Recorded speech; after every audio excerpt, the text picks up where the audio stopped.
सबको नमस्कार। आज मैं बहुत खुश हूँ। पंजाब के लोगों के लिए खुश हूँ, देश के लोगों के लिए खुश हूँ। पंजाब के मुख्यमंत्री भगवंत मान जी ने आज बहुत शानदार ऐलान किया इस देश के गरीबों के लिए, पंजाब के गरीबों के लिए, और मैं समझता हूँ कि पूरे देश पे आने वाले समय में इसका असर पड़ेगा।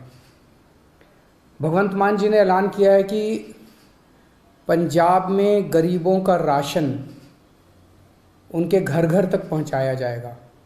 Door step delivery of ration, घर घर राशन योजना। अभी आज़ादी के 75 साल बाद भी एक गरीब आदमी को अपना गेहूं चावल महीने का जो राशन होता है, जो सरकार देती है, वो राशन लेने के लिए लंबी लंबी लाइनों में लगना पड़ता है, छुट्टी लेनी पड़ती है, ढेरों तकलीफ़ें उठानी पड़ती है। आज ज़माना ये आ गया कि एक फ़ोन करो और फ़ोन के ऊपर ऑर्डर करो और पिज़्ज़ा आपके घर आ जाता है, सारा सामान आपके घर आ जाता है, लेकिन राशन लेने के लिए गरीब आदमी को लंबी लंबी लाइनों में लगना पड़ता है। तो घर घर राशन योजना के तहत लोगों का गेहूं या आटा या दाल जो भी है, चावल, वो अच्छी सी पैकिंग करके, बोरी में पैकिंग करके आपके घर का जितना भी बनता है वो आपके घर में सरकार हर महीने आपके घर में दे के आएगी। पंजाब के गरीबों को इससे बहुत फ़ायदा होगा। तो मैं पंजाब के लोगों को बहुत बहुत बधाई देता हूँ। मैं समझता हूँ ये जल्दी लागू होगा, आज ऐलान किया गया है। दिल्ली में पिछले 4 साल से हम लोग इस योजना को, door step delivery of ration की योजना को लागू करने के लिए बहुत संघर्ष कर रहे हैं। सब कुछ हो चुका था, हमने सारा काम कर लिया था।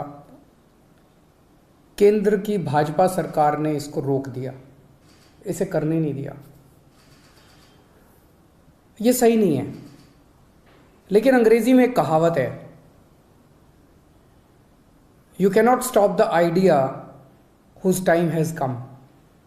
जिस आइडिया का समय आ चुका है उसको कोई नहीं रोक सकता, उसको कोई ताकत नहीं रोक सकती, फिर उसके पीछे कुदरत लग जाती है। अब इसका आइडिया आ चुका है, इसका समय आ चुका है, तो ये तो लागू होगा। दिल्ली में नहीं लागू करने दिया, कोई बात नहीं, पंजाब में लागू करेंगे।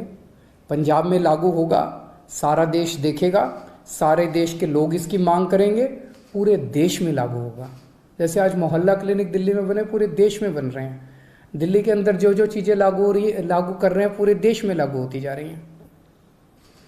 पिछले कुछ वर्षों में आप लोगों ने सबने देखा कि किस तरह से दिल्ली के लोगों के कामों को रोका गया, किस तरह से हम मोहल्ला क्लिनिक बनाना चाहते थे, मोहल्ला क्लिनिक को 2 साल तक रोक दिया, लेकिन फिर बनाए हम लोगों ने। सीसीटीवी कैमरे पूरी दिल्ली में लगाना चाहते थे, उनको 3 साल तक फाइल रोक दी केंद्र ने। स्कूल बनाना चाहते हैं उनको रोका जाता है, अस्पताल बनाना चाहते हैं उनको रोकने की कोशिश की जाती है। पिछले 75 साल से इस देश के लोगों को रोका गया, हर कदम पे रोका गया। लोग आगे बढ़ना चाहते हैं, लोग विकास करना चाहते हैं, लोग प्रगति करना चाहते हैं, उन्हें रोका जाता है। इस देश के लोग बहुत अच्छे हैं, इस देश के लोग बहुत इंटेलिजेंट है, इस देश के लोगों में बहुत टैलेंट है, इस देश के लोग तरक्की करना चाहते हैं, लेकिन उनको 75 साल से रोका जा रहा है। लेकिन अब लोग रुकने वाले नहीं हैं। अब लोगों ने ठान लिया, अब लोग खड़े हो गए हैं। 2 राज्यों के अंदर लोगों ने कट्टर ईमानदार सरकार बना दी है। अब ये देश तरक्की करेगा, अब ये देश आगे बढ़ेगा। मैं उन सब लोगों को कहना चाहता हूँ, सभी ताकतों को कहना चाहता हूँ जो इस देश को रोकने की कोशिश कर रहे हैं, कि आप जो मर्जी कर लीजिए, अब ये देश रुकने वाला नहीं है। नमस्कार।